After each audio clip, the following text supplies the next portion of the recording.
Welcome to the Leadership in Law podcast with host Marilyn Jenkins. Cut through the noise, get actionable insights and inspiring stories delivered straight to your ears. Your ultimate podcast for navigating the ever-changing world of law firm ownership. In each episode, we dive deep into the critical topics that matter most to you, from unlocking explosive growth to building a thriving team. We connect you with successful firm leaders and industry experts who share their proven strategies and hard-won wisdom. So, whether you're a seasoned leader or just starting your journey as a law firm owner, the Leadership in Law podcast is here to equip you with the knowledge and tools you need to build a successful and fulfilling legal practice.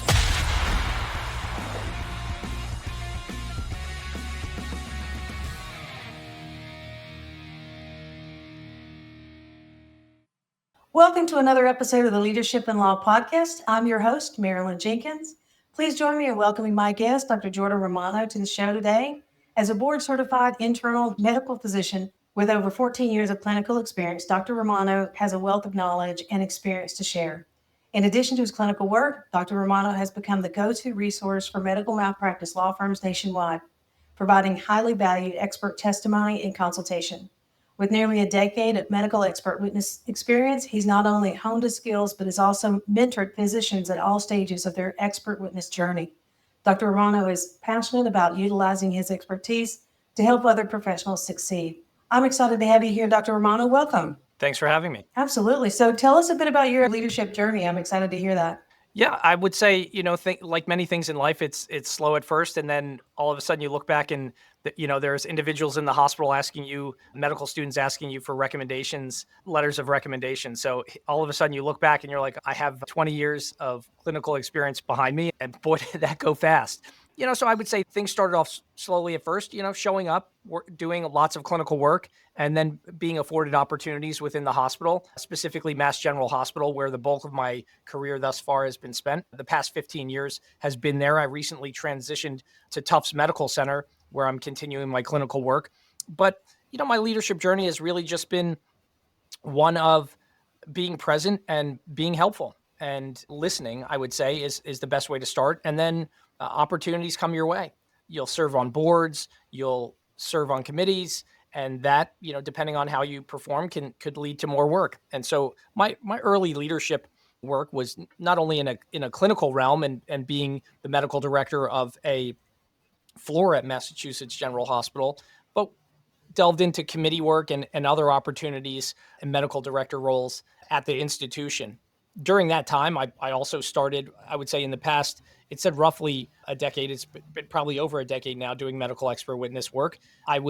That was sort of serendipity that I stumbled into that work. It was just through a colleague who one day mentioned it and introduced me due to him not having time to review a case, he actually got me started in the space.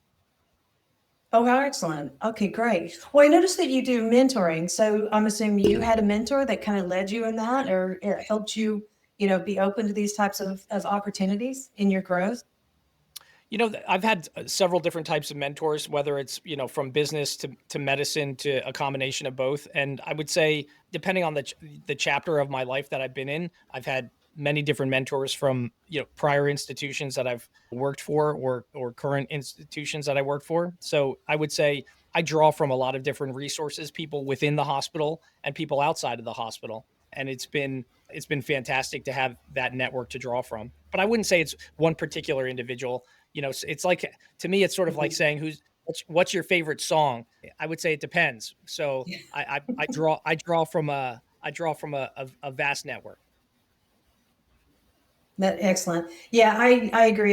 But the concept of coaches or mentors, I agree that it's for a season, then the next, and then the next. So it's just interesting the concept of a lot of people have coaches. I have coaches for different aspects of my life as well. So it definitely makes sense to be able to talk to somebody who sees a different perspective.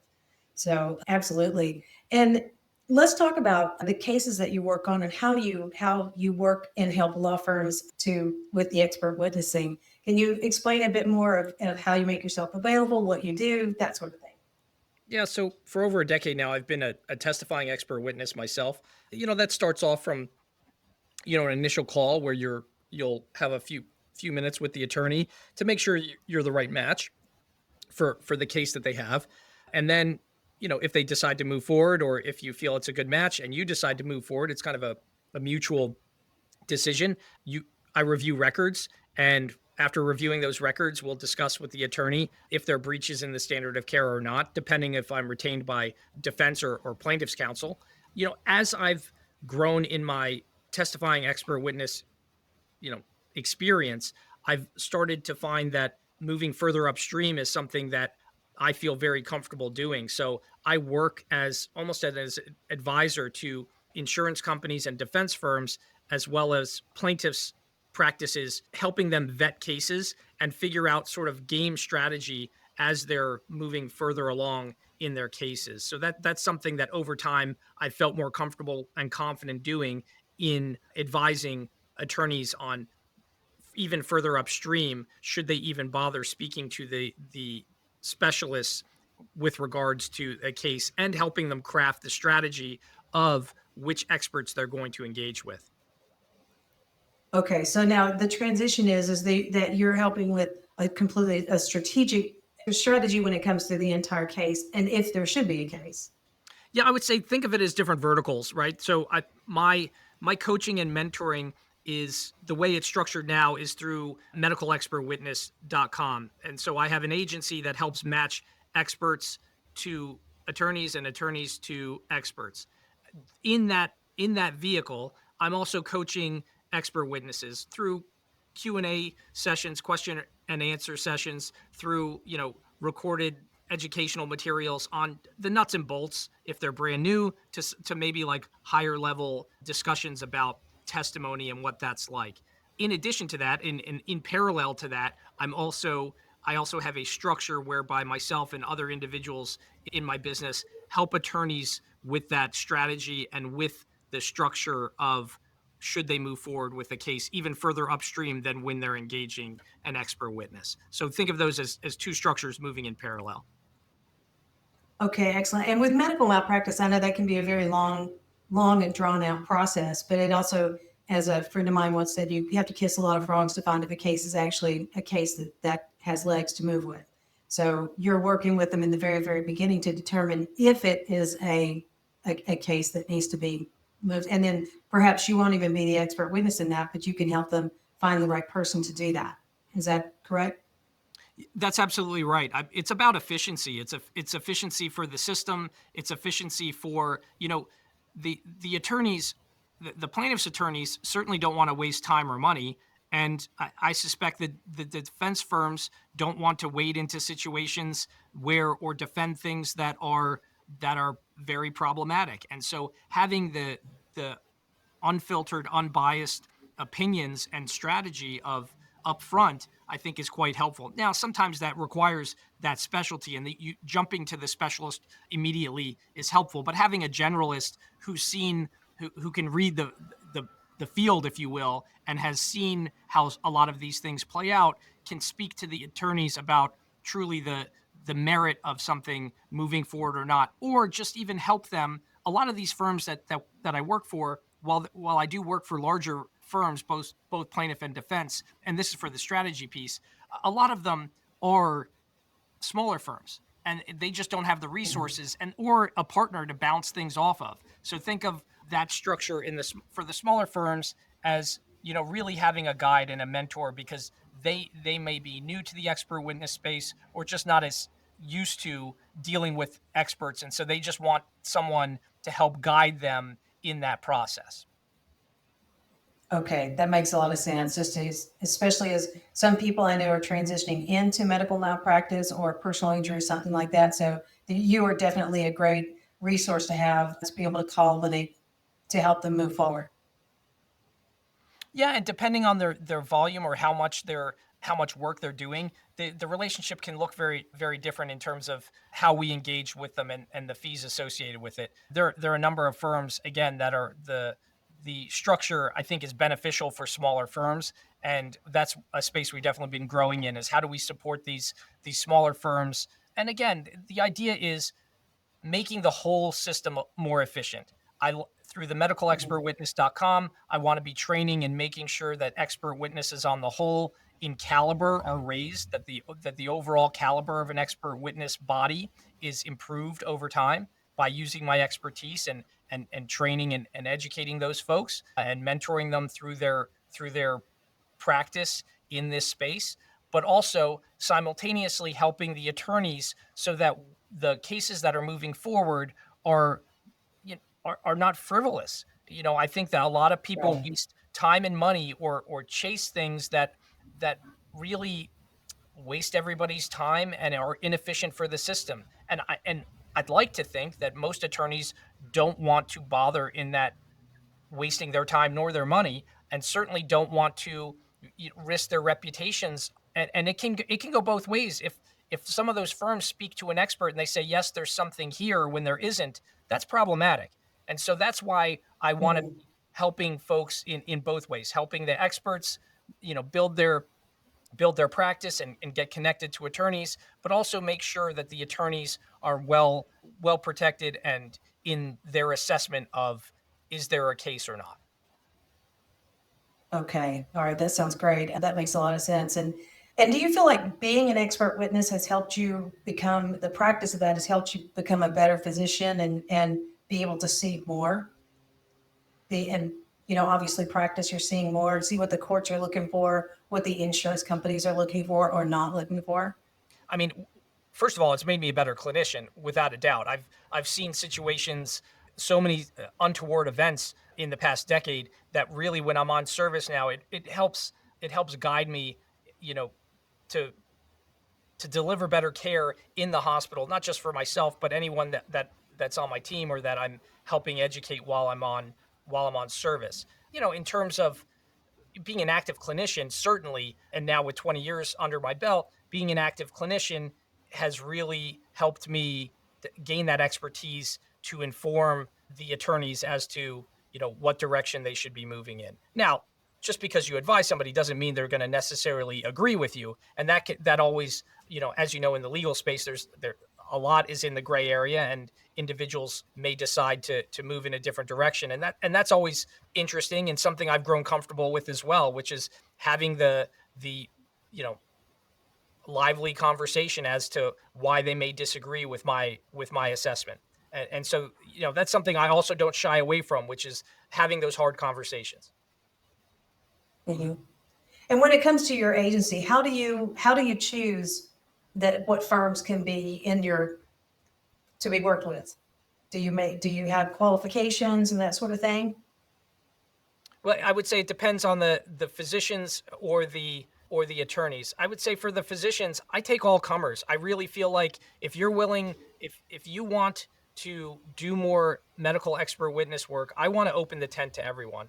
I really want to engage with as many expert witnesses as possible and help them through mentorship, coaching, and connecting them to cases to really build up their skill set. Most physicians and clinicians in this space, they want to get better, but they might not have had enough, reps. They haven't done enough cases to become good at something and to become a better medical expert witness. If you've only done 2 cases, how could you be expected to be a phenomenal expert witness? How can you be expected to serve the legal process very efficiently? And so I really welcome all comers to medicalexpertwitness.com because I really want to make sure that I'm helping everyone skill up. It just helps the whole system. From the lawyer standpoint, it's more of a conversation between my team and their firm to make sure it's a good match based on volume, based on the type of cases that they're taking, based on what they're looking for and who they've worked with before. So that's sort of a bespoke offering that looks a little different depending on the size of your firm and how active you are. Okay, that's excellent. Good way of it. So people just need to go to your website, sign up if they have a case, and start talking with you and see the next step so you can help them handle I would say, from the attorney standpoint, before you can certainly access my calendar directly at medicalexpertwitness.com. I would say hit me up before. Let's have a conversation before you have those cases, because I like to be, chance favors a prepared mind. So I want to make sure we're a match rather than you have. Now, if you have a situation you're up against the wall, and that happens from time to time, definitely reach out and my team will be available for you.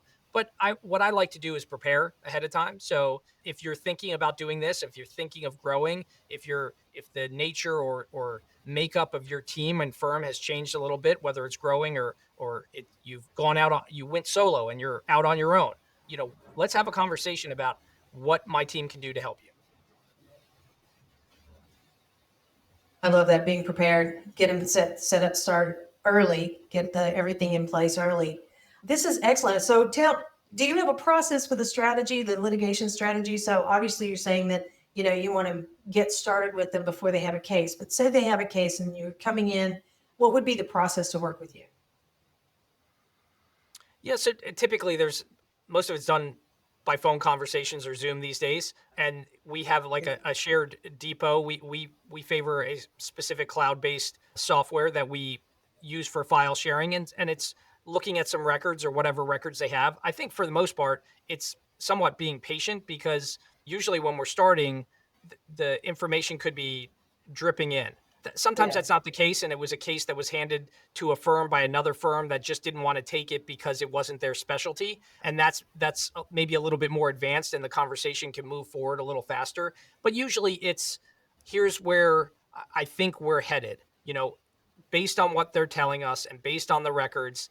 Here's where I think things could unfold, and this is kind of the story. You have to kind of predict it. It's like watching a movie and stopping it and trying to guess what's to come.